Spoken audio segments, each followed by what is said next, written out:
அன்பான சொந்தங்களுக்கு வணக்கம். சமீபத்தில் ஒரு செய்தி கேள்விப்பட்டோம். சிலிண்டர் தட்டுப்பாடு, சிலிண்டர் வரல, சிலிண்டர் கிடைக்கல அப்படின்னு செய்தி நம்ம கேட்டோம். நிறைய சிலிண்டர் தட்டுப்பாடுலாம் வந்தது. இதை நம்ம நிறைய கஷ்டப்பட்டோம். சிலிண்டர் என்ன வரலையே, கிடைக்கலையே, நம்ம சமையலுக்கு என்ன பண்ணுறது, சாப்பாடுக்கு என்ன பண்ணுறது, அடுத்த வேளை சாப்பாட்டுக்கு என்ன பண்ணுறதுன்னு நினச்சி ரொம்ப கவலைப்பட்டோம். ஆனால் நீங்கள் ஒன்று சிந்திச்சு பார்க்கணும். நீங்கள் சிலிண்டர் கிடைக்கல, சிலிண்டர் வரலன்னு கவலைப்பட்டீங்களே, ஆனால் என்னைக்காவது சிந்திச்சு பார்த்துருக்கீங்களா? இந்த நாய்க்கு, பூனைக்கு, கழுதைக்கு, மாடுக்கு, ஆடுக்கு, குருவிக்கு, பூச்சிக்கு, வண்டுக்கு, வாத்துக்கு, கொக்குக்கு, மைனாக்கு, அணிலுக்கு, இதுமாரி உயிர்களுக்கு, இது போல உயிர்களுக்கு எப்படி உணவு கிடைக்கும், எப்படி தண்ணீர் கிடைக்கும், அது சாப்பாட்டுக்கு என்ன பண்ணும், அது பசிக்கு என்ன பண்ணும், என்னைக்காவது சிந்திச்சு பார்த்துருக்கீங்களா?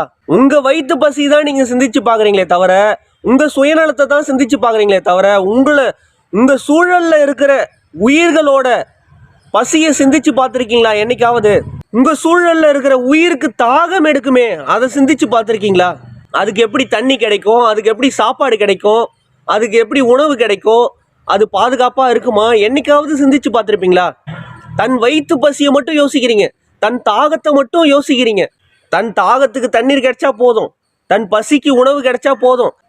எவன் எப்படி போனா எனக்கு என்ன, எவன் எப்படி போனான்னு எனக்கு கவலை இல்லை. எந்த உயிர் எப்படி போனாலும், செத்து போனாலும் எனக்கு கவலை கிடையாது. நீங்கள் ஒன்று மனசில் வச்சுக்கணும் அன்பார்ந்தவர்களே.